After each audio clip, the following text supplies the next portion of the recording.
হাসিনার শাসন আর বাংলাদেশে চাই না। আমরা বাংলাদেশে আওয়ামী লীগের সেই ফ্যাসিবাদী ব্যবস্থা আর চাই না। আমরা চাই বাংলাদেশ পন্থীদের হাতে থাকবে। বিএনপি, জামাত নির্বিশেষে যত রাজনৈতিক দল আছে, ছাত্র সংগঠন আছে, ছাত্ররা আছে, শ্রমিক, নারী, আলেম ওলামা আছেন, সবাই যারা বাংলাদেশপন্থী তারাই বাংলাদেশে থাকবেন এবং এই বাংলাদেশে সুষ্ঠু নির্বাচন প্রক্রিয়ার মধ্য দিয়ে তারা পজিটিভ একটি কম্পিটিশনের ভিতর দিয়ে বাংলাদেশে শাসন প্রতিষ্ঠা করবেন। বাংলাদেশের জনগণের বৈষম্য বিরোধী এবং ইনসাফমূলক একটি শাসন ব্যবস্থা কায়েম করবেন। সেটা যারা বাংলাদেশপন্থী তাদের মধ্যকার নির্বাচন হবে। বাংলাদেশ বিরোধী আওয়ামী লীগ ফ্যাসিবাদীদের কোনোভাবেই নির্বাচনে অংশগ্রহণ করতে দেওয়া হবে না। যদি আওয়ামী লীগ আবার ফিরে আসে তাহলে আবারও ফ্যাসিবাদ বিরোধ আসবে।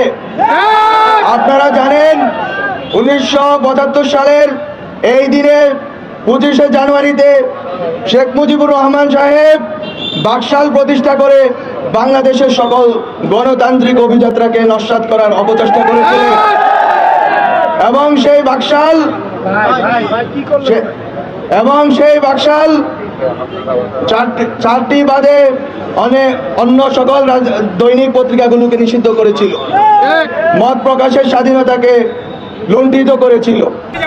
আমরা সকল রাজনৈতিক দল, ছাত্র সংগঠন, শ্রমিক সংগঠন, নারী সংগঠন, আলেম ওলামা সবাই মিলে এই ফ্যাসিস্ট হাসিনাকে উৎখাত করেছি। কিন্তু ফ্যাসিস্ট হাসিনা যেই ব্যবস্থার উপরে দাঁড়িয়ে যেই প্রতিষ্ঠানগুলোকে কবজা করে মানুষের উপরে গণহত্যা চালিয়েছে,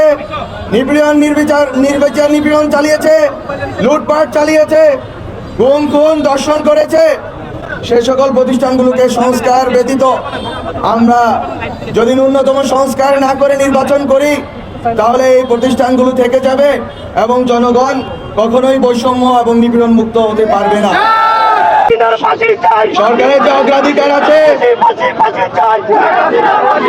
সরকারের অগ্রাধিকার রয়েছে খুনিদের বিচার করা, গুম খুনের দর্শনের বিচার করা এবং সংস্কার করা, এবং অবশ্যই সকল বাংলাদেশপন্থী রাজনৈতিক দলগুলোর অংশগ্রহণে একটি সুষ্ঠু নির্বাচন উপহার দেওয়া বাংলাদেশকে।